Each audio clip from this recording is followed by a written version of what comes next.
Endiki leksiyalarımızı başlaymayız, hürmetlik vatandaş. Bugün çislagı 2021 yıl 8. ayının 12. günü. Endiki mavzumunda vatandaş. Kanada'nın veziri Saparov kesim ilan kılıp, çigradın qoğlap çıkarışta qabul qılgılı bolmaydı dep körsetdi. Beycan qattiq söz ibarlarla ifade bildirdi. Mavzulu haber 8. ayının 12. günü Dovitor bitid ilan kılındı haber. Bundak başlar. Hazır bu dialoga bütün dünya dikkat kılıp durwadı cuma vatandaşlarım. Kanadalı Michael Sapavorga Jungo yerlik organları 11 yıllık qamoq cezası verdi. Ve onu çigradın qoğlap çıkarmakçı oldu. Kanada'nın veziri Justin Trudeau mutlak qabul qılgılı bolmaydı dep körsetdi. Jungo'nun Kanada'da turuşluq baş elçisi 8. ayının 12. günü cevap qaytırdı ve torbitide mundaq körsetdi.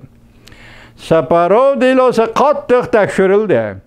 Onun arz qilish huquqi kapolatga qilindi. Ve Kanada tarafdan onu yo'qlashiga, yani baş elçinin türmege berib bu kishini yo'qlab kelishiga hurmat qilindi. Uqtirush topshirib elishda konsul huquqiga erishdi. Ve Kanada tarafından sud qilish jarayoni qatnash o'rinlashtirildi. İhtiyari qo'lg'ilish asla mavjud emas. Bu Jungo tarafdan meydanı yaka baş elçi Kanada turishda so'zlayotgan meydan. Aksa deydi bu baş elçi. Kanada taraf Amerika tarafdan qo'l cho'moqi bo'lib. Jungo elektrik şirketi Huawei şirketining baş maliye amaldori hech qanday qonunga xiloflik qilmagan ahvol ostida hozirgacha 1000 kundak solab qo'yildi. Mana buni Kanada tarafning ixtiyoriy qo'lga elishi ve nazarband qilishi deb ataymiz.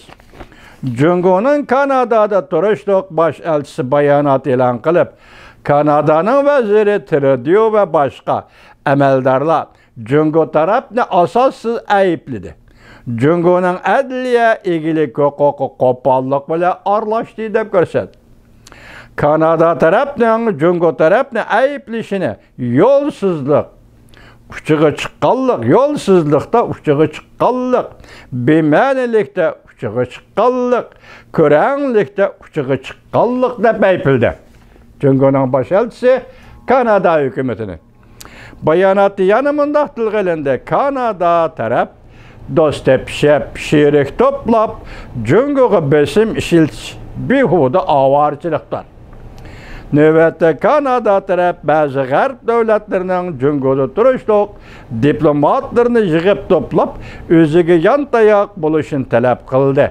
Hatta Kanadalik Apiyon atkazchisiga adalet talab qilib, qamlashmagan bir meydan siyasi oyun oynadı deb ko'rsatdi Kanadada turishliq Jungo elchixonasi.